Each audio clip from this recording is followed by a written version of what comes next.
Hello everyone, welcome to the topic 3 of this module.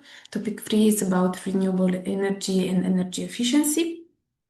And here is the content that we will explore together. So first of all, we will make an introduction to renewable energy sources. Then we will explore energy consumption, so how to measure it and reduce it. Then subject 3 is good energy efficiency practices in everyday life. And then we will talk about efficiency and impact of renewable energy technologies. And last but not least, accessibility of energy resources for everyone. So first of all, let's start with the introduction and let's understand together what are renewable energies. So to develop green skills, we first need to understand our energy sources. So renewable energies are those that regenerate naturally and never run out. They are considered clean because they produce little or even no gas emission. So they can last forever and they are clean and they use natural resources. So these are renewable energy sources.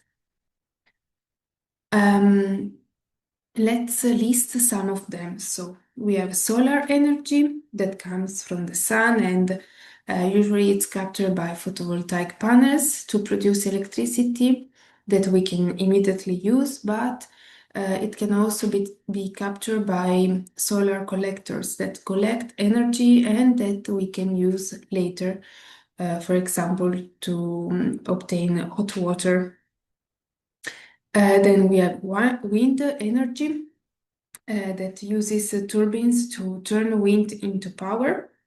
Then we have hydroelectric energy that again uses turbines to turn moving water, for example, the one from rivers, into power, into energy. Then biomass energy that uses organic materials like wood or waste for heat. And then we have geothermal energy that uses Earth's natural internal heat to be turned into power.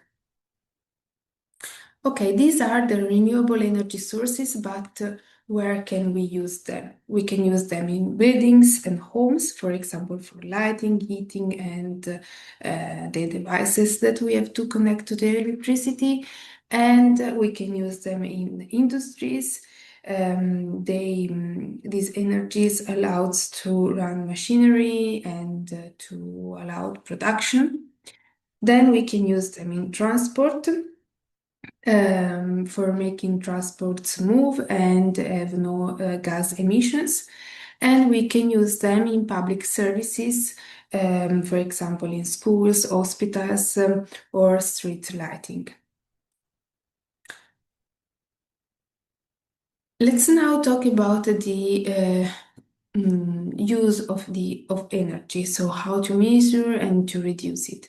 We have 3 steps. We will go really quick through them because it's something related to more practical math calculations, so you can check them later and with your calm and timing. But let's just understand each step, what's inside each step. So step number 1, it's mainly observation. So observe the use that we do of the energy in the environments in which we live and in which we work or that we attend. So in order to observe it, we can check energy bills, but we can also have smart meters that show real-time consumption. And then we have also energy labels that we can check. So for example, when we buy a light bulb, we can check the class energy of this light bulb. If it's, for example, class A+++, it's the best because it uses a really little amount of power, and it consumes just a little bit, and we can save energy and money, and the environment, first of all, is the beneficial one. Then, second step is create a basic savings plan. It means to have a goal. So, for example, if we want to reduce the use of energy in amount of the 10%, we can put into practice practical actions. So, for example, pay attention to turn off lights when it's not needed, or replace old bulbs with new ones of a good class power. Then step number 3 is to calculate how to save energy and how to improve our daily actions for saving energy. So this is a really simple calculation when you make it and when you check it. So this allows you to save kilowatt hour per month, for example, and you can also save money. So it has a double effect on your budget and on the environment. So this is just a quick reminder about why energy consumption is so important to calculate, because as we said, it's allowed you to save energy, so it's good for the environment, for the planet, for our future, and it's also good for saving money and for managing the places in which we live.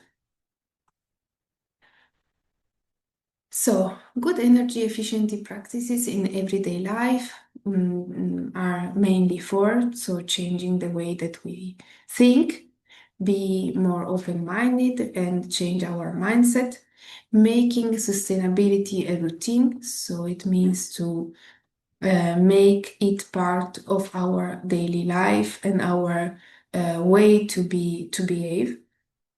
And the values that can make a difference mainly are to be respectful of people and of the environment, to have a responsibility of what we do, of the actions that we put into practice. And fourth, be part of the solution. We almost said these three first that are the everyday practices. Let's talk about this last one. So, be part of the solution means that even if we make small daily gestures that we think are not enough, we have to change this mindset, because each little step can make a big effect over time.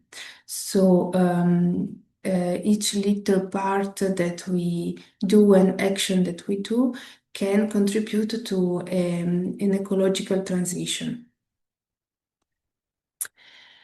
So this is what we mean by energy efficiency. It's not enough to produce renewable energies, but we also have to understand how to use these renewable energies and how we can change our behaviors and our daily actions to make a more sustainable environment.